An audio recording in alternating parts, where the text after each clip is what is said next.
Oke teman-teman, jadi pada sesi ke-18 ini kita akan belajar mengkonversi tanggal. Kalau sebelumnya kan kita menggunakan konversi waktu ya.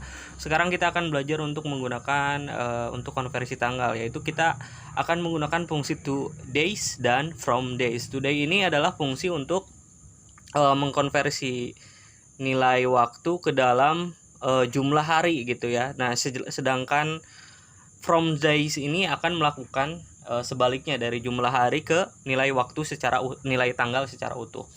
Nah, saya contohkan seperti berikut ya. Misalnya di sini select day, kemudian 2 days, day as hari. Kemudian misalnya di sini atau gini aja, date ke hari lah tulisnya. Kemudian kita tulis from days di sini, enter from days to days, day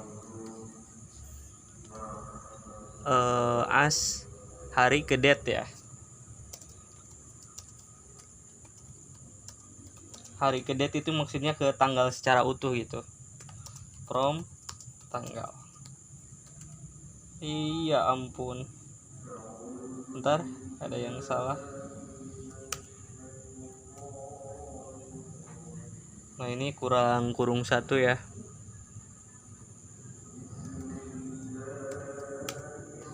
Nah, jadi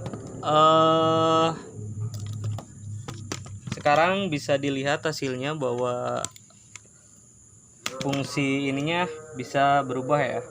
Nah, ini dari date ke hari, maksudnya dari date tinggal itu ke jumlah hari. Kemudian ini sebaliknya, jadi ada 2 days mengkonversi ke jumlah harinya, ke nilai harinya.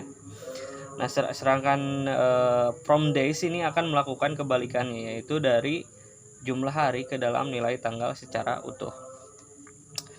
Nah, selanjutnya apalagi ya. Nah, fungsi today ini hanya akan mengekstrak nilai tanggal saja ya. Jadi kalau misalnya dilewatkan nilai waktu ke dalam today's, maka yang akan diekstrak atau yang dibaca itu hanya nilai tanggalnya saja, sama seperti fungsi time to search dan search to time itu hanya akan membaca nilai waktu. Nah, today's juga ini hanya akan membaca nilai ininya ya, nilai tanggalnya, sedangkan nilai waktunya akan dilewatkan. Saya contohkan misalnya seperti tadi ya, masih seperti tadi, cuma saya ganti tabelnya. Ini DT, kemudian DT, kolom DT untuk tabel tanggal waktu. Oke, kemudian di sini from days ganti saya DT. Nah, di sininya saya pakai tabel tanggal waktu. Nah, oke. Jadi bisa diperhatikan bahwa si yang dibaca itu akan hanya nilai tanggalnya. Secara otomatis dia jika ada kolom date time, nah ini dia akan membacanya hanya nilai tanggalnya saja, sedangkan nilai waktunya akan dilewatkan. Nah, oke. Jadi untuk sesi ke-18 ini untuk konversi tanggal ke dalam hari ya, ke dalam jumlah hari atau nilai ininya ya, nilai jumlah hari gitu ya.